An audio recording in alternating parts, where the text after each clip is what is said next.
ಆತ್ಮೀಯವಾದ ಸ್ವಾಗತ. ಖುಷಿಯಾಗಿರಲು ಮತ್ತಷ್ಟು ಮಾಹಿತಿಗಳನ್ನು ತಿಳಿದುಕೊಳ್ಳೋಣ.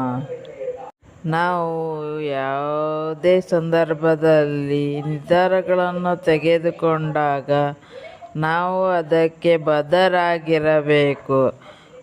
ನಮ್ಮ ನಿರ್ಧಾರಗಳು ಯಾವುದೇ ಕಾರಣಕ್ಕೂ ಬೇರೆಯವರ ಅಭಿಪ್ರಾಯಗಳ ಮೇಲೆ ಅವಲಂಬಿತವಾಗಿರಬಾರದು. ನಿಮಗೆ ಚಿಕ್ಕ ಉದಾಹರಣೆ ಮೂಲಕ ವಿವರಿಸುತ್ತೇನೆ. ನಾವು ಒಂದು ಹೊಸ ಬಟ್ಟೆಯನ್ನು ತೆಗೆದುಕೊಂಡಿರುತ್ತೇವೆ ಇಷ್ಟಪಟ್ಟು.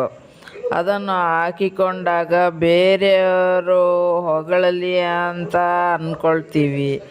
ಆ ಥರ ಅಂದ್ಕೋಬಾರ್ದು. ಯಾಕೆಂದರೆ ನಾವು ಬಟ್ಟೆಯನ್ನು ತೆಗೆದುಕೊಳ್ಳುವಾಗ ನಮಗೆ ಇಷ್ಟ ಆಗಿರುತ್ತದೆ, ಅದು ಸಾಕು. ಬೇರೆಯವರು ಹೊಗಳಲಿ ಅಥವಾ ತೆಗಳಲಿ ಅದರ ಮೇಲೆ ನಮ್ಮ ಭಾವನೆಗಳು ಅವಲಂಬಿತವಾಗಿರಬಾರದು.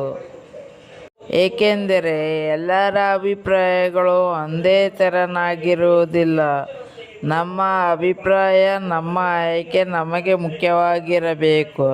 ನಾವು ಇಷ್ಟಪಟ್ಟಿರುತ್ತೇವೆ, ಅದನ್ನು ಇಷ್ಟಪಟ್ಟು ಹಾಕಿಕೊಳ್ಳಬೇಕು. ಅದು ಬಿಟ್ಟು ಬೇರೆಯವರು ಹೊಗಳಲಿ ಅಂತ ಬಯಸಬಾರದು.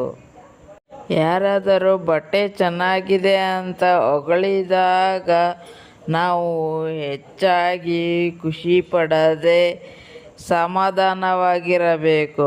ಮತ್ತು ಯಾರಾದರೂ ಇನ್ನೊಬ್ಬರು ಚೆನ್ನಾಗಿಲ್ಲ ಅಂತ ಹೇಳಿದಾಗ ಕೂಡ ಸಮಾಧಾನವಾಗಿರಬೇಕು. ನಮ್ಮ ಆಯ್ಕೆ, ನಮ್ಮ ಮೇಲೆ ನಂಬಿಕೆ ಇರಬೇಕು.